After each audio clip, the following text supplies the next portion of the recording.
शाळेतले पहिले पाऊल या पुस्तिकेतील मोजा व लिहा हा घटक समजावून देण्यासाठी तुमच्या समोर येत आहे स्वरा आणि स्वराची आई.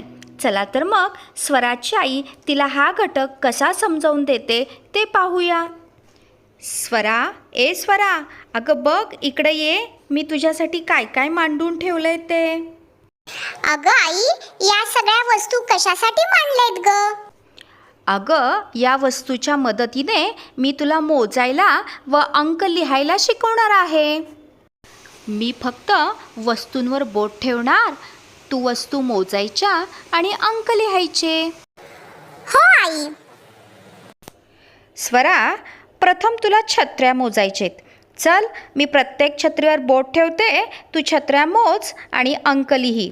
हे बघ, पहिली छत्री. हो आई, मी मोजते. 1 2 3 4 5 6 7 8 आणि 9. छत्र्या 9 आहेत. हा पहा, मी 9 अंक लिहिला. स्वरा, आता तुला आंबे मोजायचेत. चल बघ बरं, मोज आंबे. हो आई, मोजते. 1 2 3 4 5 6 आणि 7. 7 आंबे म्हणून 7 अंक. आता काय आई, पक्षी मोजायचेत. हे पटकन मोजते बघ मी. 1 2 3 4 5 आणि 6. 6 पक्षी म्हणून 6 अंक.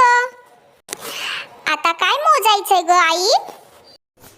आता स्वरा, हे ससे मोज बरं, किती आहेत ते. हो आई, पटकन मोजते. 1 2 3 4 आणि 5. 5 ससे म्हणून हा 5 अंक. आई, उरलेल्या सगळ्या वस्तू मी तुला पटकन मोजून दाखवते. अगोदर मी आता मासे मोजणार आहे. हे बघ, 1 2 आणि 3. 3च मासे आहेत आणि हा आहे 3 अंक. आता मी पतंग मोजणार आहे.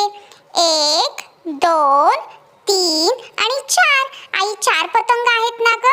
बरोबर आहे माझा 4 अंक? हो हो स्वरा, बरोबर आहे. आता उरलेल्या 2 वस्तू मला पटकन मोजून दाखव. आई, आता मी कोंबडे मोजते. 1 आणि 2. 2च कोंबडे म्हणून हा 2 अंक. आणि आता फक्त एकच गाय आहे म्हणून हा 1 अंक. शाबास स्वरा, तू वस्तू अगदी बरोबर मोजल्या आणि त्यानुसार अंकही बरोबर काढले. स्वराचा हा व्हिडिओ पाहून सर्व माता पालकांना कल्पना आलीच असेल की आपण शाळेतले पहिले पाऊल या पुस्तिकेतील मोजा व लिहा या घटकाची तयारी कशी करून घ्यायची आहे. चला तर मग आपण भेटूया पुढच्या व्हिडिओमध्ये नवीन घटकासह.